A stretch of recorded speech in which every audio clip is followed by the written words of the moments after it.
хөтөлбөрийн дэмжихгүй биш шүү. Хөтөлбөрийг бол маш одоо ихээр дэмжиж байгаа. Энэ бол яг иргэд аж ахуйн нэгжүүдийн хүсэн хүлээж байсан хөтөлбөр гэдэгтээ бол 100% санал нийлж байгаа. Аа тэгвэл хэрэгжилтнээр хүүг нь бол ямар асуудлууд анхаарах хэрэгтэй. 3% зээлийн хүү бол сая бас дүлгөөн дэд ерөнхийд хэлж байна. Бараг Монголд байтугай бараг дэлхийд байхгүй бага хүүтэй зээл боломжийн тийм ээ.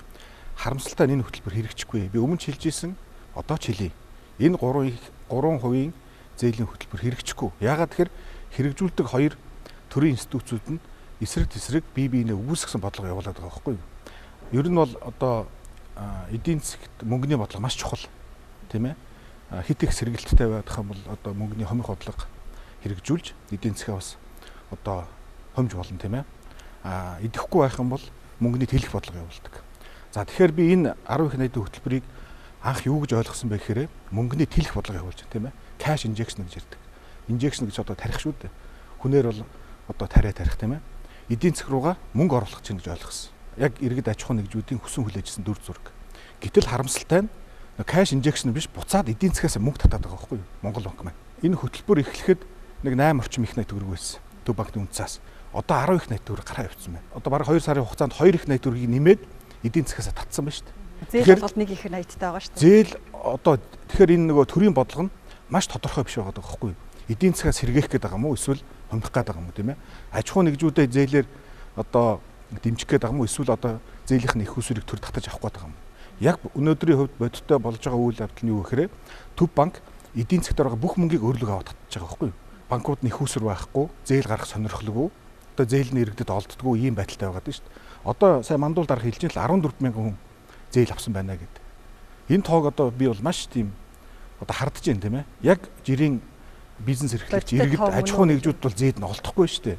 Банк руу очихоор барьцаа өргөч болохгүй нэгэ буцаачдаг. Эсвэл зээлийн их уср одоо дууссан гэж буцаачдаг. Эсвэл одоо элдв одоо орлогоо нотолч гэдэг юм янз бүрийн бичиг баримт нэхэд буцаачдаг. Зээл авсан маш ховор байгаа байхгүй юу? Ийм байдлыг ч угаасаа Монголын төр бий болгоод байна шүү дээ. Нөгөө зээлийн их усрд гарах мөнгийг чинь Монгол банк өндөр хүүтэй Төв банкны үнцаас гаргаад өөрлөг авчиж байгаа байхгүй юу? Тэгэхээр банкуудыг бас буруутгах болохгүй. Энд чинь бизнесийн байгууллага учраас өөрийнхөө эрсдлийг бодно тийм ээ, өөрийнхөө ашиг орлогыг бодно. 10 их найт төгрөгөө эрсдэл хүлээгээд зээл гарах уу эсвэл Монгол банкнд ямар ч эрсдэлгүйгээр ямар ч одоо тийм ээ зардалгүйгээр ингээд 6% хүү болох уу гэдэг. Энэ 6% нь хангалттай одоо их хэмжээний орлогыг авчирж байгаа байхгүй. Тийм учраас өнөөдөр арилжааны банкудад зээл гарах ямар ч сонирхол алга. Зүгээр байгаа мөнгөө Төв банкнд хадгалуулад 6% хүү аваад гэдэг нь 10 их найт жилдээ 600 тэрбум төгрөгийг Монгол банкс авчиж байгаа байхгүй юу?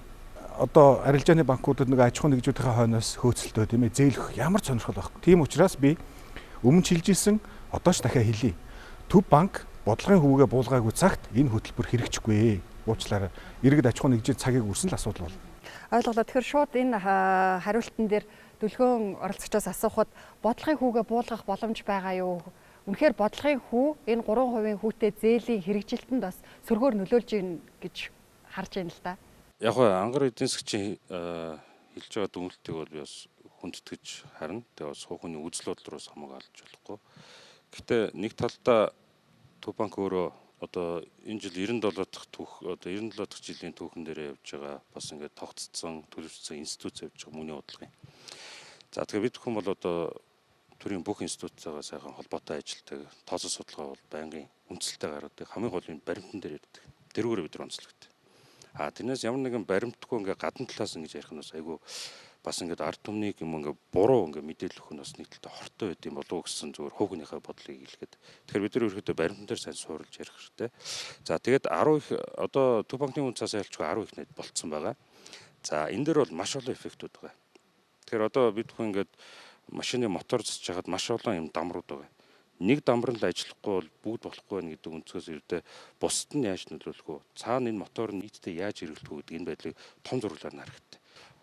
Одоо магадгүй би зүгээр жишээ авч байгаа Төв банкны үн цаасыг одоо арилжаалах дээр бид нэг лимит тогтоолоо гэж үзье.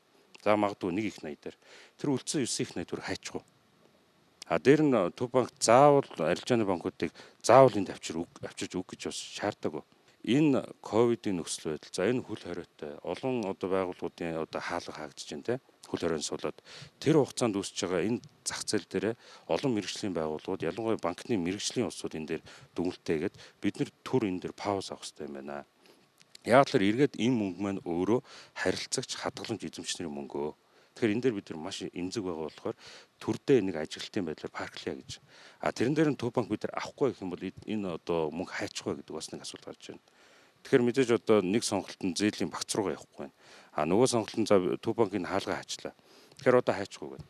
Гэхдээ нөгөө талдаа яг эннээс үүдээд одоо юу гэдэг засгийн газрын үн цаасанд байршуулах боломж нь гарч ирж байна. За дээр нэмээд одоо сая Эрдэнэс бонд гэдэг аягүй сайн жишээ гарч ирлээ.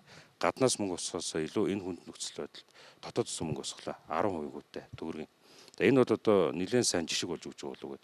Гэвч одоо энэ ийм байдлаар дараагийн бондыг босгох боломж бол байгаа л юм байна шүү дээ. Боломжууд нээлттэй. Бид хүн ч тэрийг бол одоо үүсэхгүй хувийн сектор манаас энэ дээр оролцоосоо гэдэг энэ одоо хүсэлтийг хэлж байгаа. Дээр нэмээд нэг том эффектийг хэлгэсэн.